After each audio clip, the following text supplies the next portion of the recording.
দেখেন কি একটা অবস্থা, মাত্র 6 ঘন্টায় 2,25,000 টাকা ইনকাম করেছে এই তেল ব্যবসায়ী। ভিডিওটা দেখেন তারপর বলতেছি। তাহলে 9,000 লিটার তেলে লাভ করলেন কত? 2,25,000 টাকা। 2,25,000, 6 ঘন্টা ইনকাম আপনার নাকি? ভাবা যায় মাত্র কয়েক ঘন্টায় সাধারণ মানুষের পকেট কেটে ব্যবসায়ীরা কোটিপতি হয়ে যাচ্ছে। বাঙালি জাতির একটা অদ্ভুত স্বভাব আছে, তারা বঙ্গপালের চেয়েও ভয়ঙ্কর। আজ যদি ঘোষণা দেওয়া হয় কাল পৃথিবী ধ্বংস হয়ে যাবে, আমাদের বাংলাদেশের একদল মানুষ তবা না করে লাইন ধরবে বাজারে গিয়ে কে কয় বস্তা চাউল মজুত করতে পারে আর কে কত লিটার তেল মজুত করতে পারে। তারা এটা ভাবে না যে কাল তো মরেই যাবো, এই চাউল এই তেল কে খাবে, বরং তারা চিন্তা করে মরার আগে একটু লাভ যদি করতে পারি। আসলে আমাদের সংকটটা তেলের নয়, আমাদের সংকটটা হলো সততার। আমরা বাঙালিরা পরকালের ভয় করি না, আমরা ভয় করি অভাবের। পাশের বাড়ির মানুষটা না খেয়ে মরে গেল সেটা আমাদের দেখার বিষয় না, আমাদের দেখার বিষয় আমাদের ঘরে চাউল এবং তেল আছে কিনা। মনে রাখবেন, অন্যের পেটে লাথি মেরে যে সম্পদ আপনি গড়ছেন সেই সম্পদ আপনাকে শান্তি দেবে না।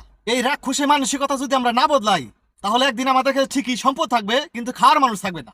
আমার এই ভিডিওটা যে যেখান থেকে দেখছেন সবার কাছে অনুরোধ, যার যার অবস্থান থেকে সচেতনতা বৃদ্ধি করুন আর এই ভিডিওটি বেশি বেশি শেয়ার করে ছড়িয়ে দিন যেন মানুষ সচেতন হয়। সকল ব্যবসায়ীদের প্রতি অনুরোধ রইল, এই সংকটময় সময়ে আপনারা সাধারণ মানুষের কথা একটু চিন্তা করবেন। এত সম্পদ দিয়ে করবেন কি আপনারা? মরে গেলে তো সবই পড়ে রবে ভাই।